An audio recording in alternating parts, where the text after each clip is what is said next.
नमो भगवते वासुदेवाय। कार्तिक शुक्ल पक्ष अष्टमी तिथि को गोपाष्टमी के रूप में मनाया जाता है।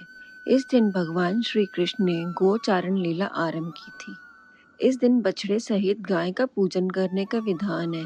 इस दिन प्रातःकाल उठकर नित्य कर्म से निवृत्त होकर स्नान करते हैं। प्रातःकाल ही गौओं और बछड़ों को भी स्नान कराया जाता है। गौ माता के अंगों में मेहंदी, रोली, हल्दी आदि के थापे लगाए जाते हैं। गायों को सजाया जाता है।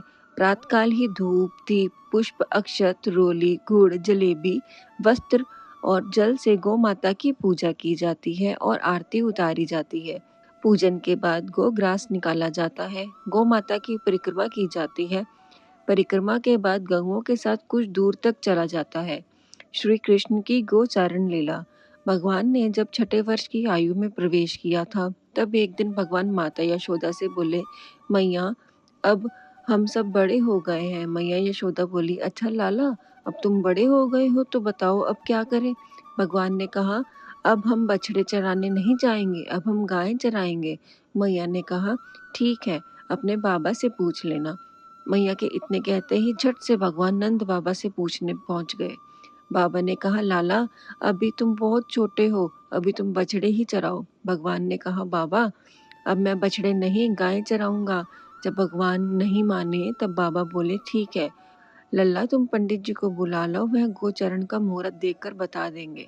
बाबा की बात सुनकर भगवान झट से पंडित जी के पास गए और बोले, पंडित जी आप आज ही का मुहूर्त बता देना, मैं आपको बहुत सारा माखन दूंगा। पंडित जी नंद बाबा के पास पहुंचे और बार बार पंचांग देखकर गणना करने लगे।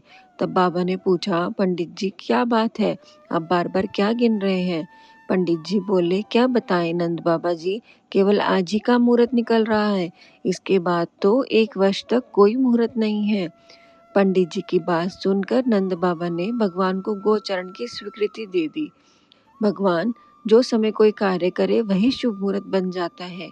उसी दिन भगवान ने गोचारण आरंभ किया और वह शुभ तिथि कार्तिक मास में शुक्ल पक्ष की अष्टमी भगवान के गोचारण आरंभ करने के कारण यह तिथि गोपा अष्टमी कहलाई। माता यशोदा ने अपने लाला का श्रृंगार किया और जैसे ही पैरों में जूतियां पहनाने लगी तो लाला ने मना कर दिया और वह बोले, मैया यदि मेरी गौ जूतियां नहीं पहनेंगी तो मैं कैसे पहन सकता हूँ। यदि पहना सकती हो तो उन सबको भी जूतियां पहना दो। और भगवान जब तक वृंदावन में रहे, भगवान ने कभी पैरों में जूतियां नहीं पहनी।